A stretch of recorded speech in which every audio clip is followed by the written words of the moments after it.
Vamos a empezar con el examen físico de nariz externa. Para ello vamos a colocar al paciente frente a nosotros. Si él o la paciente están maquillados, les vamos a pedir que se desmaquille totalmente el rostro, debido a que tenemos que comprobar que el color de la piel de la nariz vaya de acorde con el resto de la cara. La piel de la nariz tiene que estar lisa y sin inflamaciones. Tenemos que inspeccionar también el puente de la nariz. Este no tiene que tener ni depresiones ni deformidades. Estos pueden llegar a ser causa de algunos traumatismos. También tenemos que comprobar la forma y el tamaño de la nariz. Por ejemplo, en el caso de las nariz aguileñas. Estas normalmente tienen un abultamiento en lo que es el puente de la nariz. Para ello se le pregunta al paciente si siempre ha sido su nariz así. En la unión entre el puente de la nariz y el hueso nasal, a veces podemos encontrar una arruga transversal. Esta a veces está asociada a prurito nasal crónico y a alergias. Esa arruga la podemos encontrar en esta parte de aquí. Ahí. Tenemos que inspeccionar la columela. Esta tiene que estar situada justo en la línea media. Su diámetro no tiene que exceder al diámetro de los orificios nasales. Los orificios nasales tienen que tener una forma ovalada y tienen que estar siempre en una posición simétrica. Tenemos que observar que no haya ensanchamiento, por ejemplo el aleteo nasal. Esto es indicativo de dificultades para respirar. También tenemos que observar si hay algún estrechamiento. Esto puede ser un indicativo de congestión nasal o edema o inflamación. Tenemos que asesorarnos de que no hayan secreciones. Si hay secreciones, tenemos que describir su carácter, ya sea acuoso, mucoide o purulento, o si hay presencia de sangre. Tenemos que describir su volumen y color, y si es unilateral o bilateral en ambos orificios. Por ejemplo, en el caso de las alergias, estas son de carácter acuoso y son bilaterales. Tienen un color transparente y están asociados con estornudos y congestión nasal. También tenemos las fugas de líquido cefalorraquídeo. Esta presenta secreciones acuosas unilaterales debido a traumatismos craneales. Tenemos también la epistaxis, que son secreciones sanguinolientas. También tenemos a lo que son las rinitis o infecciones de las vías respiratorias aéreas altas. En estas podemos encontrar secreciones de tipo mucoide, bilateral, purulenta, densa. También debido a la presencia de cuerpos extraños podemos encontrar secreciones unilaterales, que es donde se encuentra el cuerpo extraño. Vamos a tener secreciones purulentas, densas, de color verdoso y con mucho mal olor. Vamos a continuar con la palpación. Para ello vamos a colocar un dedo al lado del otro y vamos a ir palpando desde el puente de la nariz hasta la punta. Lo vamos a hacer unas 2, 3 o 4 veces para detectar si hay sensibilidad al dolor o presencia de masas. Las estructuras que palpemos, estas deben de ser firmes y estables y no tiene que haber ningún tipo de crepitación.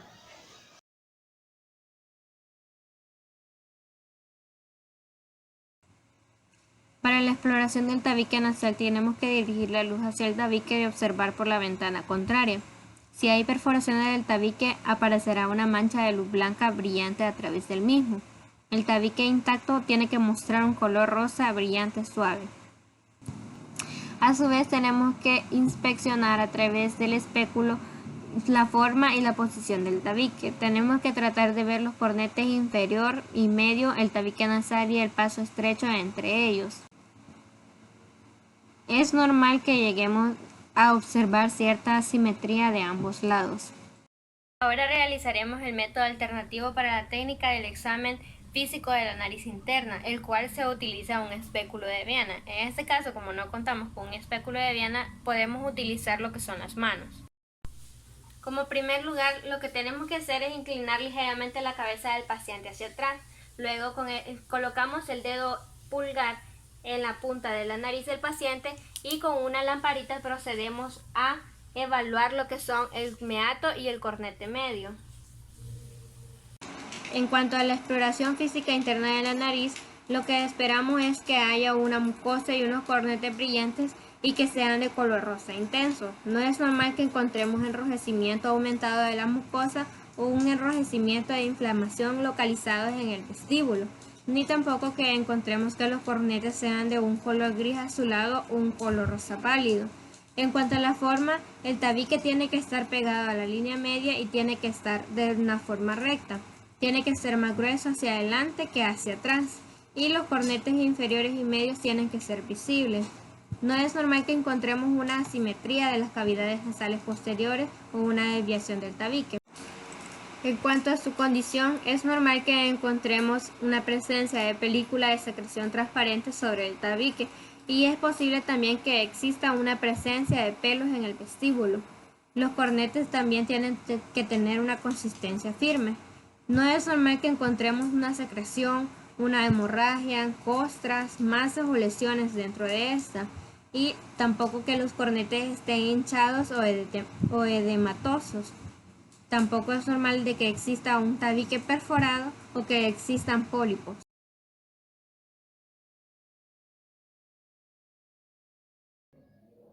Yo les hablaré sobre la técnica de examen de la función olfatoria. Ahora bien, primero evaluaremos la permeabilidad de los orificios nasales, para lo cual pediremos la colaboración de nuestro paciente. Como primer punto, vamos a proceder a tapar uno de sus orificios nasales, colocando nuestro dedo índice en el lateral de su nariz. Y le pediremos a nuestro paciente que inspire y expire con la boca cerrada.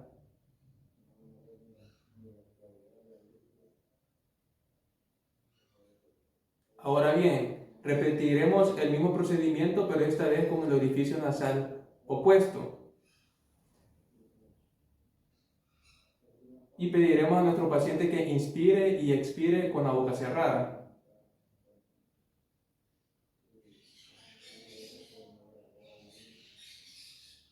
Con esto podemos concluir que la respiración nasal de nuestro paciente es normal, debido a que es suave y silenciosa a través del orificio nasal abierto.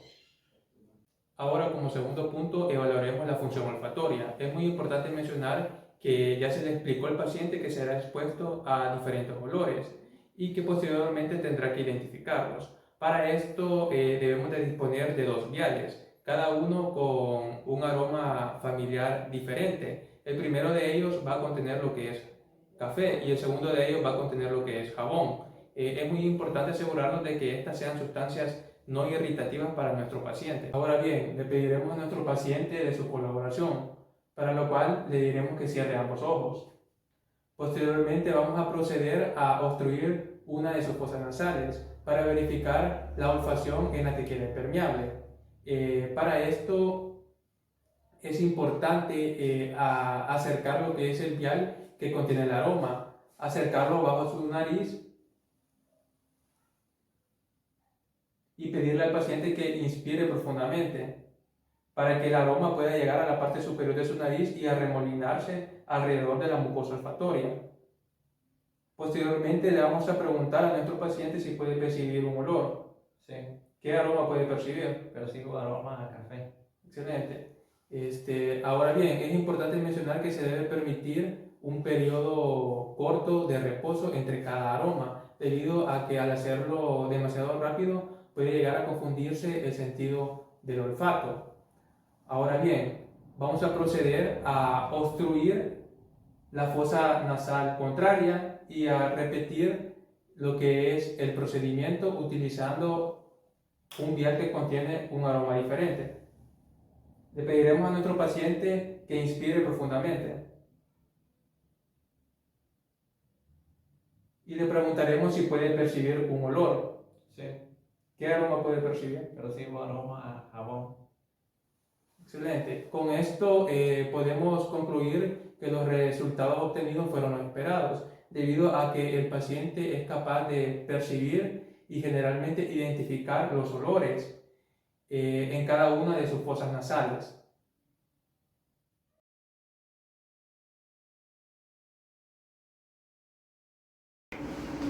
Técnica de examen de los senos paranasales. Inspeccione las áreas de los senos frontales y maxilares para detectar una posible inflamación de los mismos. Para palpar los senos frontales vamos a utilizar los pulgares y vamos a comprimir por debajo del arco ciliar óseo sin apretar los ojos.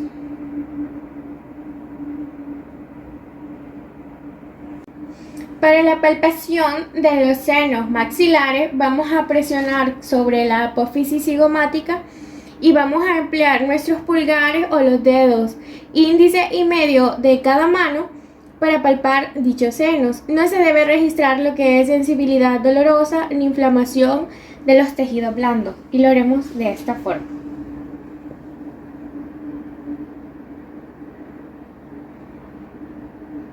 Iluminación de los senos paranasales. La transluminación de los senos frontales y maxilares puede llevarse a cabo en casos de sensibilidad dolorosa o sospecha de infección. Para ello vamos a utilizar un transluminador de senos o una pequeña linterna que la tenemos por acá.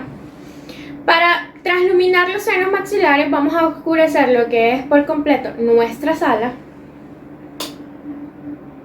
Vamos a colocar la fuente de la luz sobre el lateral de la nariz por debajo de la cara medial del ojo.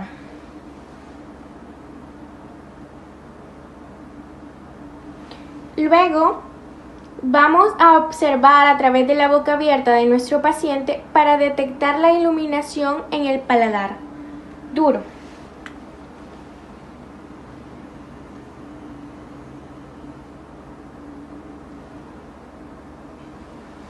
Para transluminar lo que son los senos frontales vamos a colocar la fuente de la luz sobre la cara medial de cada borde supraorbitario.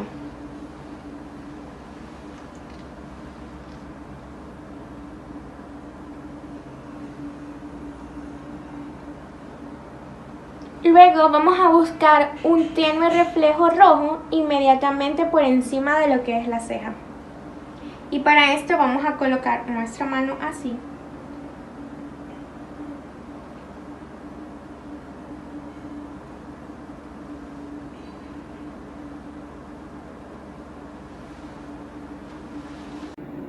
Los hallazgos bilaterales, estos van a poder variar, ya que los senos frontales van a presentar un diferente desarrollo en cada paciente. Los senos van a mostrar distintos grados de iluminación, por ejemplo la opaca, que es sin transluminación, la tenue, que va a ser una transluminación reducida, o la manifiesta, que va a ser la iluminación esperada.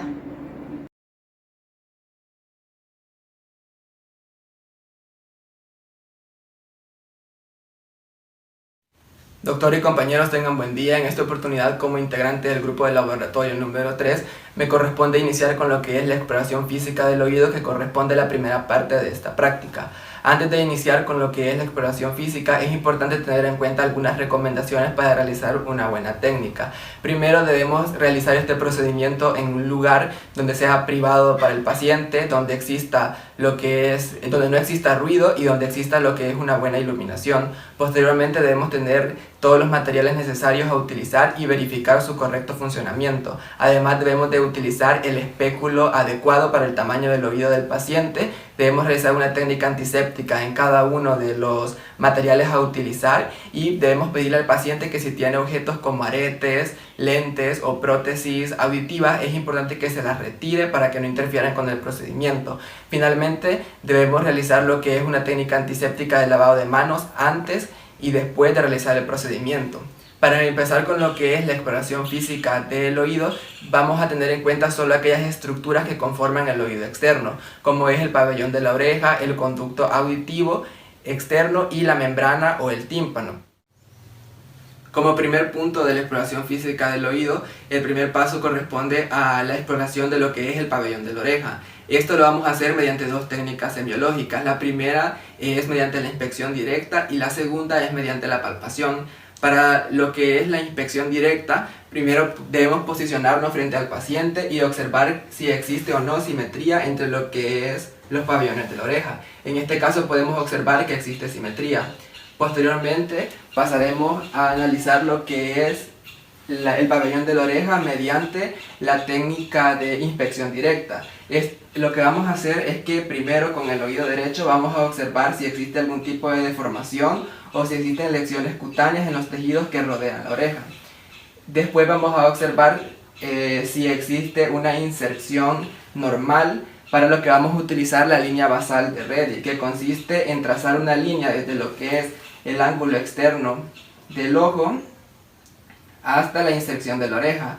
En este caso podemos observar que existe una inserción normal. Ahora pasaremos a analizar lo que es el oído izquierdo. Para la inspección directa de lo que es el pabellón de la oreja del oído izquierdo, de igual forma observamos la oreja y observamos que no existe ningún tipo de deformación ni lesiones cutáneas. Ahora vamos a observar lo que es si existe una inserción normal, para lo cual trazamos una línea desde el ángulo externo del ojo hasta la inserción de la oreja y podemos ver que existe una línea normal. El segundo punto corresponde a la palpación. Para realizar la palpación, primero debemos lo que es calentar nuestras manos al frotarlas, y con nuestro dedo pulgar y nuestro dedo índice vamos a colocarlos sobre lo que es el pabellón de la oreja y vamos a levantarlo hacia arriba y hacia abajo. Luego con nuestro dedo índice vamos a presionar en lo que es el trago firmemente y vamos a preguntar al paciente si siente dolor. ¿Siente dolor? No. De igual forma no debemos olvidar lo que es la apófisis mastoides, que se encuentra detrás de lo que es el lóbulo ocular, para lo cual debemos palparla firmemente y preguntar al paciente si siente dolor. ¿Siente dolor? No. Ahora vamos a pasar a la palpación del oído izquierdo. Para la palpación del oído izquierdo, de igual forma debemos frotar nuestras manos y luego con nuestro dedo pulgar y nuestro dedo índice vamos a tomarlo sobre lo que es el hélix y vamos a subir hacia arriba y hacia abajo. Después con nuestro dedo índice vamos a presionar sobre el trago y vamos a preguntar al paciente si siente dolor. ¿Siente dolor? No. De igual forma vamos a revisar lo que es la apófisis mastoides. Vamos a presionarla firmemente y vamos a preguntar al paciente si siente dolor. ¿Siente dolor? No. El segundo punto corresponde a lo que es la inspección del conducto auditivo externo, para lo cual tenemos que tener en cuenta que lo que es el meato auditivo externo y la primera porción del tercio anterior del conducto auditivo pueden explorarse de forma directa. Sin embargo, es recomendable mejor utilizar instrumentos como por ejemplo en este caso lo que es un otoscopio, que es un instrumento que cuenta con un sistema de iluminación y un lente que nos permite observar el conducto auditivo, ya que el conducto auditivo es oscuro y la iluminación nos permite observar mejor las estructuras. Es importante tener en cuenta algunas indicaciones, como por ejemplo que si el paciente presenta algún tipo de patología en uno de los oídos, primero se debe iniciar con el oído sano y posteriormente con el oído afectado. Si el paciente no presenta ningún tipo de patología, primero debe iniciarse con el oído derecho y después con el oído izquierdo. Para realizar la técnica, primero debemos colocar nuestro dedo pulgar y nuestro dedo índice sobre el pabellón de la oreja y debemos levantarlo hacia arriba, hacia atrás y ligeramente hacia afuera. Esto es con el objetivo de enderezar el conducto auditivo externo. Posteriormente vamos a introducir lo que es el otoscopio y vamos a observar el conducto. En este caso podemos observar que la piel del conducto auditivo es normal. Además podemos observar la presencia de vellosidades normales. Podemos observar la presencia de cerumen, que en unas zonas es de color amarillo y en otras zonas es de color oscuro. Además podemos observar que la consistencia de este cerumen es de tipo viscoso. No se observan presencia de inflamación ni de lesiones, tampoco hay presencia de objetos extraños y tampoco hay presencia de osteomas. Ahora pasaremos a examinar el oído izquierdo. Para la exploración del oído izquierdo, primero debemos inclinar la cabeza del paciente, luego con nuestro dedo índice y pulgar levantamos el pabellón hacia arriba, hacia atrás y ligeramente hacia afuera para enderezar el conducto. Luego colocamos lo que es el otoscopio y observamos. En este caso se observa la presencia de cilios normales del paciente. El paciente tiene cerumen, aunque en menos cantidad que en el oído derecho, y también es de color amarillento y también es viscoso. No se observa la presencia de ningún tipo de inflamación ni objetos extraños. Tampoco existe la presencia de osteomas. La última parte de este laboratorio corresponde a estudiar lo que es la membrana timpánica, que es la estructura que separa el oído externo del oído medio. La membrana timpánica, para su estudio, una vez que la observamos, se divide en 4 cuadrantes. El primer cuadrante, los cuadrantes se dividen a partir de trazar una línea vertical desde el mango del martillo y luego una línea perpendicular a esta estructura que atraviesa la membrana. De esta forma se divide en 4 cuadrantes, que es un cuadrante antero superior, otro cuadrante antero superior, un cuadrante antero inferior, un cuadrante póstero superior y un cuadrante póstero inferior. Ahora pasaremos a lo que es la observación de la membrana timpánica. Para ello debemos, de igual forma como observamos el conducto, levantar el pabellón hacia arriba, hacia atrás y ligeramente hacia adelante, y observamos la membrana timpánica.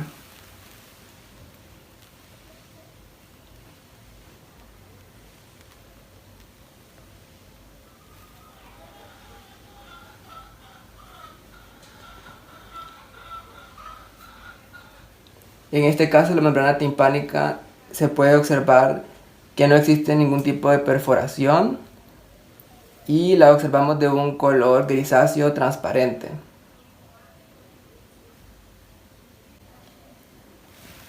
Ahora pasaremos a observar la membrana del oído izquierdo. Para observar la membrana del oído izquierdo, de igual forma tomamos el pabellón y introducimos el otoscopio.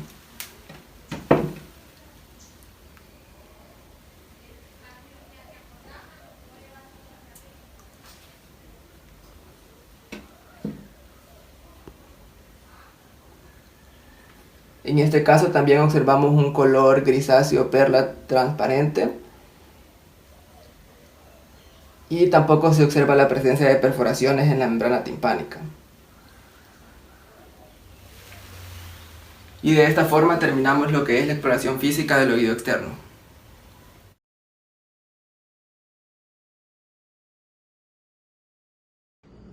Agudeza auditiva. Esta prueba la realizaremos con una técnica básica, la cual consiste en tapar una oreja, en este caso sería un oído de la parte izquierda de nuestro paciente, para poder evaluar el oído de la parte derecha, para lo cual realizaremos diferentes sonidos, ya sea chasquear nuestros dedos, decir una palabra con sílabas parecidas, y en otro caso podría ser inspirar o expirar. Luego preguntamos a nuestro paciente si logra escuchar los sonidos que nosotros hemos realizado, y si en dado caso hay una pérdida de la audición, entonces procedemos a las diferentes técnicas de audición, las cuales pueden ser Ryan Weber y Swabish. Realizaremos la prueba básica, teniendo en cuenta estar en un lugar libre de ruidos externos. Para comenzar, evaluaremos el oído derecho. Procedemos a tapar el oído izquierdo y realizamos lo siguiente. ¿Escuchó? ¿Escuchó? 94, 54. Ok, ahora evaluaremos el siguiente oído. Procedemos a tapar lo que es la oreja derecha y realizamos lo mismo a una distancia ya sea de 30 o 60 centímetros. ¿Escuchó? ¿Escuchó? 34, 44. ¿Escuchó o distinguió las palabras? Sí. Ok.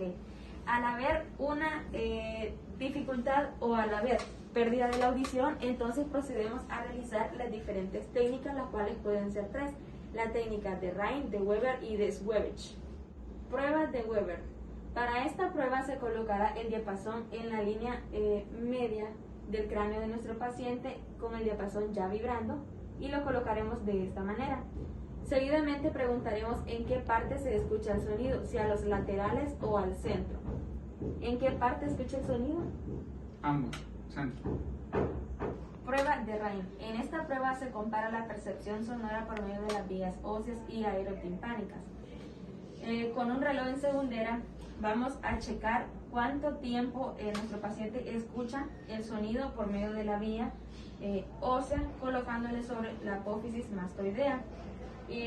Colocamos nuestro diapasón ya vibrando y procedemos al conteo hasta que nuestro paciente no pueda escucharlo.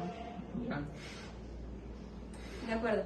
Ahora procederemos siempre con el diapasón vibrando a colocarlo sobre la vía aerotimpánica y procederemos a contar hasta que nuestro paciente no pueda percibir el sonido.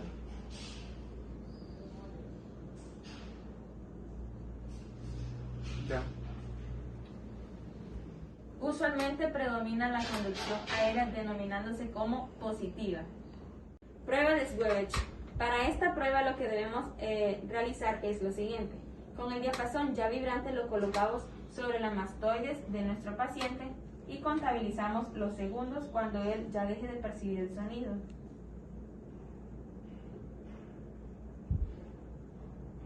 Ya. Seguidamente con el diapasón ya vibrante lo colocamos sobre nuestro mastoides y contamos los segundos.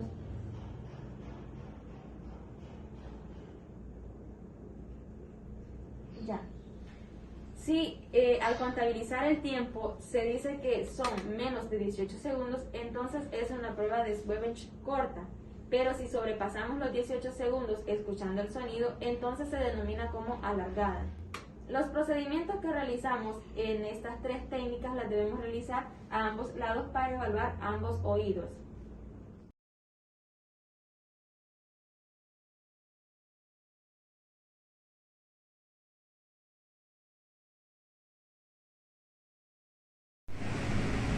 Lo primero que debemos inspeccionar es el movimiento del maxilar inferior. Para esto le pedimos al paciente de que abra y cierre su boca. Debemos de observar lo que es la extensión de la abertura y que no vaya a haber una desviación en la alineación dental. También debemos de percibir lo que es el aliento del paciente. Actualmente por lo del COVID pues no se podría hacer esto, pero pues en otras circunstancias sí se podría hacer percibir lo que es el aliento, ya que este pues puede ser signo de diferentes enfermedades, como por ejemplo un aliento urinoso puede ser un signo de lo que es uremia. También un aliento que es afrutado o acetónico puede ser un signo de lo que es una diabetes sacarina. También pues tenemos el aliento que es de un material vegetal o animal podrido, que esto pues puede ser un signo de lo que es algún absceso pulmonar. Y también pues tenemos lo que es un aliento a ratón tierno o rancio, que puede ser signo de alguna enfermedad hepática. Lo siguiente que debemos de explorar pues son los labios y las encías. Para esto le pedimos al paciente de que cierre su boca. Debemos de observar primeramente los labios, que estos pues sean simétricos entre sí. También debemos de observar el color, que tiene que ser de color rosa. También debemos de observar pues si existen edemas o si existen algunas anomalías. Aparte de esto pues también tenemos que observar si los labios están resecos, si tienen grietas o si tienen tumoraciones. Y en lo que son las comisuras de los labios pues tenemos que observar si existen o no fisuras. Luego tendremos que inspeccionar lo que es la superficie interna del labio inferior. Para esto le pedimos al paciente pues que relaje la boca y la abra un poco. Luego con el bajalengua tenemos que tirar el labio. Tenemos que observar lo que es el color, la textura y la humectación de este, así como de entre la hendidura, entre el labio y la encía. Luego en las encías pues tenemos que observar de que estas no estén inflamadas y que sean de un color rosa pálido y que estén sobresaltadas entre cada diente.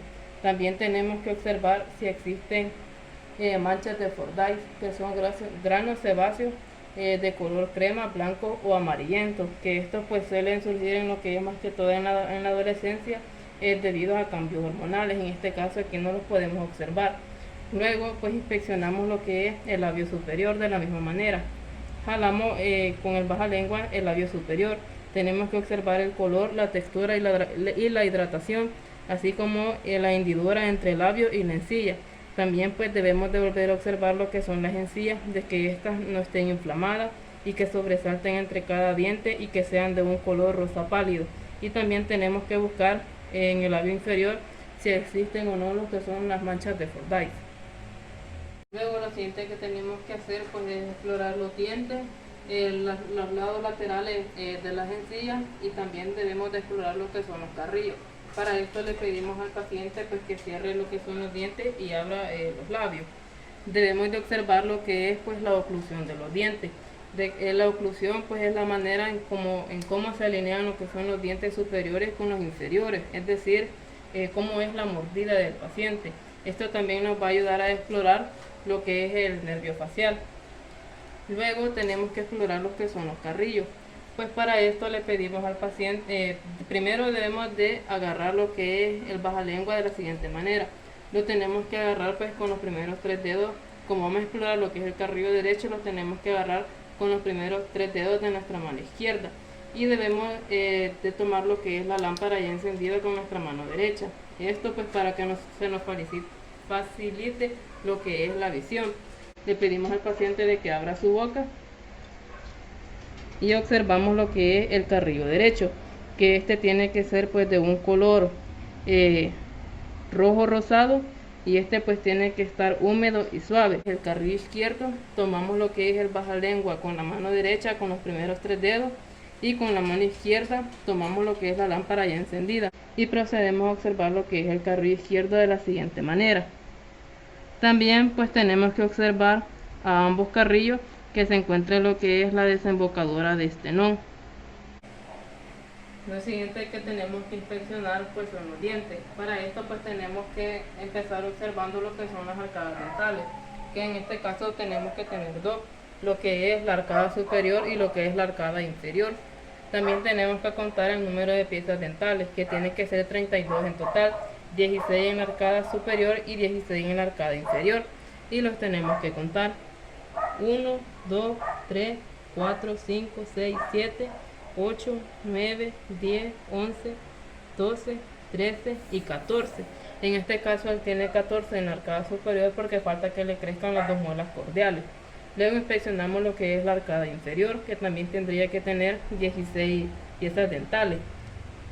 1, 2, 3, 4, 5, 6, 7, 8, 9, 10, 11, 12, 13. En este caso él tiene 13 porque como podemos observar aquí, a él le falta lo que es una pieza dental, y también le faltan que le crezcan lo que son las 2 muelas cordiales. También en los dientes tenemos que observar si estos tienen desgastes o si tienen caries. También tenemos que observar el color de los dientes, si están manchados ya sea por alcohol, por café o porque la persona fuma. Y por último tenemos que inspeccionar el color de las encías, que sean pues de un color rosa pálido, a no ser pues en casos de personas de piel oscura, que las encías pues suelen ser de un color más oscuro.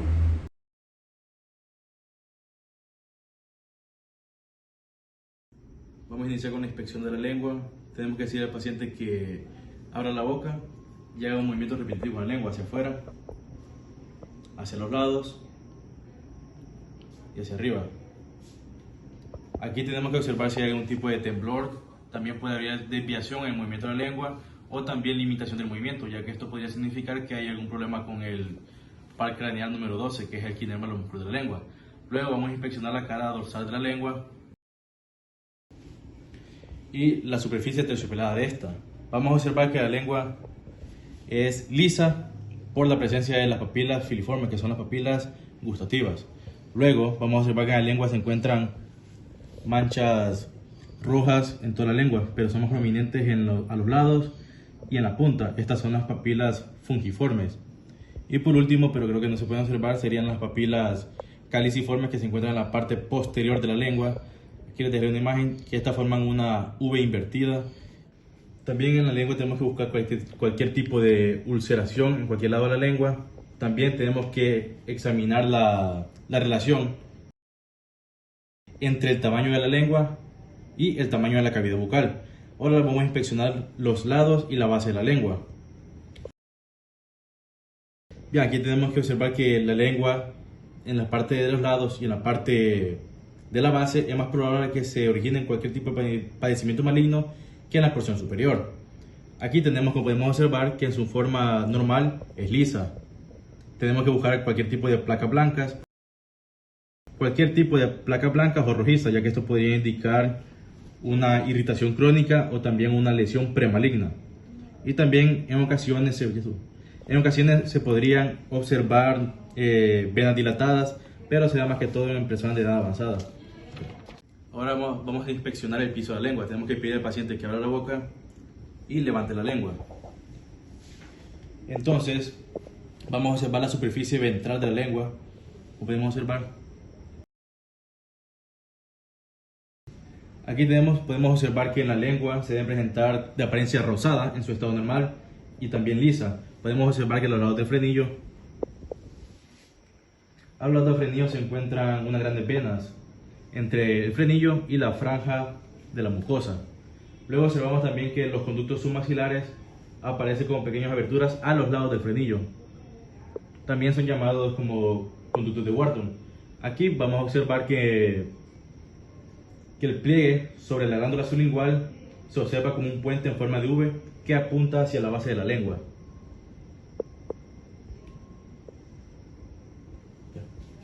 Y por último vamos a la exploración del paladar. Tenemos que pedir al paciente que incline la cabeza y abra bien la boca. Aquí vamos a iluminar el paladar con la lámpara de mano. Podemos observar que el paladar es duro, con tonalidad blanquecina, como podemos observar, y este debe presentar forma abombada con arrugas, unas arrugas transversales, ahí se pueden observar. También a continuación de este se observa el paladar blando, que en su forma normal es color rosa. Luego vamos a observar la úvula. Ahí podemos observar al final la úvula, que esta se encuentra en la línea media con una longitud y grosor que pueden variar de un individuo a otro, no todos tienen el mismo tamaño. Hay que pedir al paciente que diga A, que esto va a deprimir la lengua y va a elevar la úvula. Diga A. Lo podemos observar. Esta úvula se va a elevar en la línea media, que es normal. Dígalo otra vez. Y por último, tenemos que buscar el torus palatino.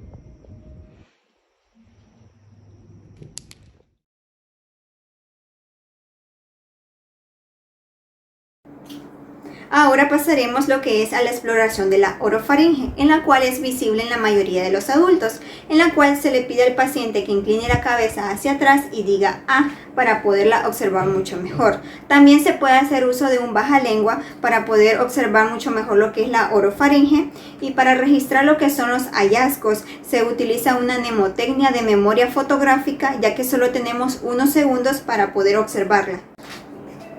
Para lo que es la exploración, se le pide al paciente que incline la cabeza hacia atrás y diga A, pero sin sacar la lengua. Con nuestra mano dominante vamos a sujetar lo que es el bajalengua y con nuestra otra mano lo que es la lamparita. Se coloca el bajalengua en la boca, se hace una leve presión en el tercio medio de la lengua, ya que si se hace muy adelante, puede hacer que la lengua se eleve, y si se hace muy atrás puede provocar lo que es náusea en el paciente. Entonces se observa lo que son los pilares palatinos anteriores, se observa lo que son las amígdalas, su color, su forma, su tamaño. Normalmente puede provocar aparecer lo que son exudados, laceraciones o tonsilolitos. Luego hacemos lo que es una observación de los pilares palatinos posteriores. Luego observamos lo que es la pared posterior de la orofaringe, en la cual la mucosa debe ser lisa, suave, rosada y brillante. Luego preparamos al paciente para lo que es un reflejo nauseoso, en la cual se toca lo que es la pared posterior de lo que es la faringe, en lo que son ambos lados, para ver lo que es la presencia, o se va a ver lo que es este reflejo, estas arcadas, debido a lo que son los nervios glosofaringeo y vago. Posteriormente, ya cuando hemos terminado, desechamos lo que es el baja lengua, y eso sería todo. Ahora pasaremos lo que es a la demostración. Por favor, incline su cabeza hacia atrás. Diga A. Aquí vamos a observar lo que son los pilares palatinos anteriores, posteriores. Vamos a observar lo que son las amígdalas y lo que es la pared posterior de lo que es la orofaringe. Provocamos lo que es el reflejo nauseoso o arqueadas, lo que es tocando la pared posterior de lo que es la faringe. Y desechamos lo que es el baja lengua.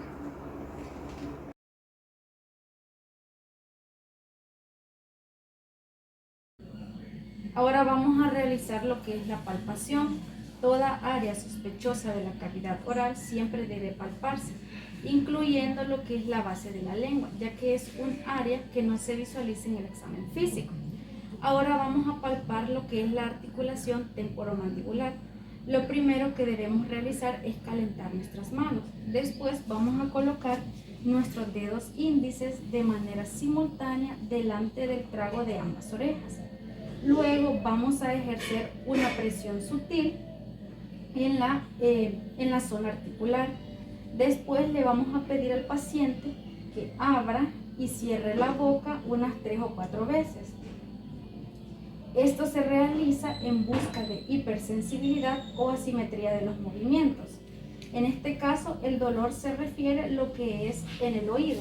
Ahora vamos a continuar con la palpación de la lengua. La palpación de la lengua se realiza más que todo en varones, en pacientes mayores de 50 años con intensa exposición al tabaco o alcohol, o en aquellos pacientes en los cuales sea necesario realizar este procedimiento. Lo primero que nosotros debemos realizar para la palpación, debemos utilizar lo que es un calzado de guantes. Después pedirle al paciente que saque la lengua. Luego vamos a colocar lo que es una gasa de 10 centímetros en la punta de la lengua con la mano no dominante en forma de pinza, con la ayuda del dedo índice, el medio y el pulgar ejerciendo tracción. Luego vamos a tirar suavemente de la lengua hacia el lado derecho, es decir, la izquierda del paciente, para poder observar el borde posterior. Luego vamos a palpar en forma circular lo que es en ambos lados de la lengua con ayuda del dedo pulgar y el índice, con la mano dominante. Esto se hace en busca de enduraciones. Por último, vamos a retirar con cuidado la gasa. Las precauciones que debemos tomar en cuenta el momento de finalizar lo que es el examen de la boca y garganta es agradecer al paciente por su colaboración, luego realizar un lavado de manos de forma antiséptica y luego vamos a explicar al paciente los hallazgos encontrados en el examen. Después le vamos a preguntar si hay alguna duda sobre el examen realizado y vamos a escribir todos estos hallazgos en el cuadro clínico del paciente, y por último se le va a explicar que continuaremos con el resto de los exámenes físicos.